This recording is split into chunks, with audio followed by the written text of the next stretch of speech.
तो गाइस आप लोगों के अथक प्रयास से finally L1 biometric device perfectly work करने लगा है। अब L1 डिवाइस यूज करते समय किसी भी तरह का एरर्स नहीं आ रहा है, किसी भी तरह का प्रॉब्लम नहीं आ रहा है। हम लोगों ने 2-3 महीनों के अंदर में बहुत सारे एरर्स देखे हैं, बहुत सारे प्रॉब्लम्स देखे हैं, जिनमें हम लोगों को L1 डिवाइस को यूज करते समय कई तरह के एरर्स आते थे। लेकिन अब आप लोगों के अथक प्रयास से आप लोगों ने L1 डिवाइस को काम कराने के लिए क्या क्या नहीं किया। आप लोगों ने ट्वीट भी किया, आप लोगों ने कस्टमर केयर में कॉल भी बहुत किया, आप लोगों ने डिवाइसेस सेल करने वाली कंपनी मंत्रा, मार्को, एईपीएस कंपनियों में भी आप लोगों ने कांटेक्ट किया, यूआईडीएआई के साथ भी आप लोगों ने कांटेक्ट किया।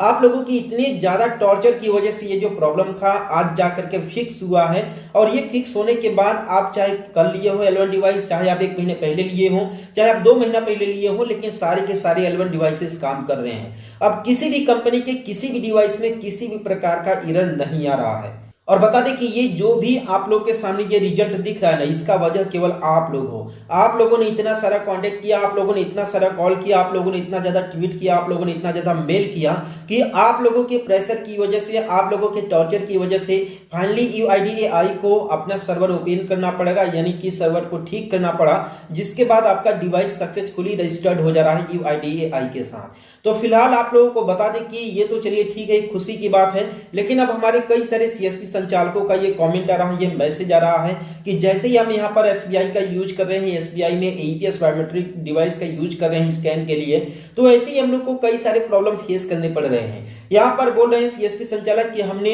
जो है कि 2 ट्रांजेक्शन किए, यहाँ पर टोटल हमने 3 ट्रांजेक्शन किए, जिनमें से 1 ट्रांजेक्शन सक्सेस हुआ, बाकी 2 ट्रांजेक्शन में यहाँ पर देख सकते हैं कि यहाँ पर 5:32 पर इन्होंने ट्रांजेक्शन किया, लेकिन यहाँ पर रिस्क थ्रेशोल्ड का इशू यहाँ पर फेस करना पड़ रहा है इनको। ये एरर तब आता है जब आप सुबह के 8 बजे से पहले और रात्रि के 8 बजे के बाद अगर आप लोग किसी भी तरह का एईपीएस ट्रांजेक्शन करते हो, वो भी 2000 रुपये से ज्यादा अमाउंट का ट्रांजेक्शन करते हो, तब आप लोग को ये प्रॉब्लम फेस करना पड़ता है। लेकिन यहाँ पर तो जस्ट उल्टा हो रहा है। 5:32 पर अभी के टाइम में, शाम टाइम में, जब 5:32 पर जब ये एसबीआई का एईपीएस ट्रांजेक्शन कर रहे हैं, तब इनको रिस्क थ्रेशोल्ड इशू यहाँ पर फेस करना पड़ रहा है। तो पहला प्रॉब्लम ये है। सेकंड प्रॉब्लम ये है कि जो आप लोगों को प्रॉब्लम, जो एरर आप लोगों को बैंक ऑफ बड़ौदा के कस्टमर्स के एईपीएस में देखने के लिए मिलता होगा, यहाँ पर सस्पेक्टेड फ्रॉड या फिर रिपोर्टेड बाय एनपीसीआई का, ये एरर अब एसबीआई के भी अकाउंट में आने लगा है। आप लोग यहाँ पर देख सकते हैं कि ये सीएसपी संचालक ने यहाँ पर 2-3 बार ट्राई किया है,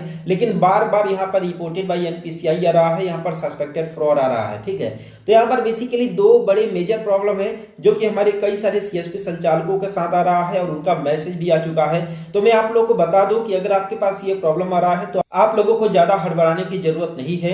अभी एक प्रॉब्लम तो फिक्स हुआ है ना, तो आप लोग थोड़ा सा इंतजार कीजिए, 2-4 दिन इंतजार कीजिए, ये इसके बाद ये जो प्रॉब्लम है ये ऑटोमेटिकली फिक्स हो जाएगा।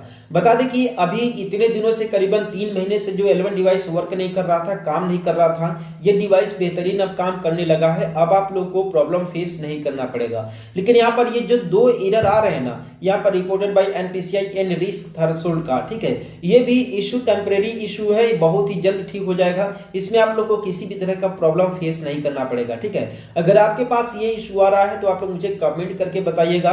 और रही बात कि अगर ये इशू आपके पास आ रहा है तो आप लोग ये जरूर चेक कीजिए कि कहीं सभी एसबीआई के कस्टमर्स के साथ ये इशू है या फिर केवल आपके पास केवल 1-2 कस्टमर के साथ ही ये प्रॉब्लम है। अगर मान लीजिए सभी कस्टमर के पास अगर ये प्रॉब्लम आ रहा होगा, यानी कि एसबीआई के जितने भी कस्टमर आपके सेंटर पर आते हैं, सभी एसबीआई कस्टमर के अकाउंट में एईपीएस ट्रांजैक्शन करते समय अगर ये इशू आ रहा है, तब तो मान लीजिए कि आपके साथ कोई दिक्कत है, यानी कि आपके बायोमेट्रिक्स से रिलेटेड किसी भी तरह का दिक्कत है। लेकिन अगर किसी गिने चुने कस्टमर के साथ अगर ये प्रॉब्लम आ रहा है तो उस कस्टमर के अकाउंट में ही दिक्कत है।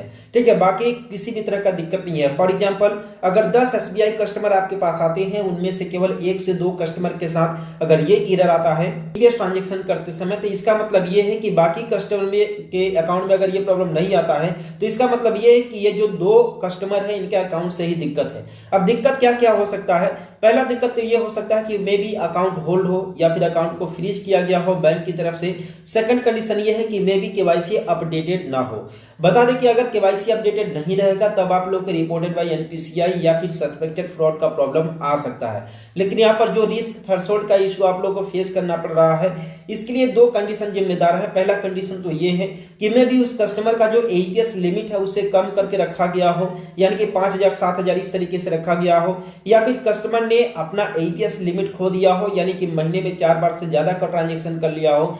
सेकंड कंडीशन ये है कि मे भी जो है कि सीएसपी संचालक सुबह के 8 बजे से पहले या फिर रात्रि के 8 बजे के बाद जो है कि 2000 रुपये से ज्यादा अमाउंट का ट्रांजैक्शन कर रहे हो, तब ये इशू आ सकता है। बाकी किसी भी तरह का प्रॉब्लम नहीं आ सकता है इसमें, ठीक है।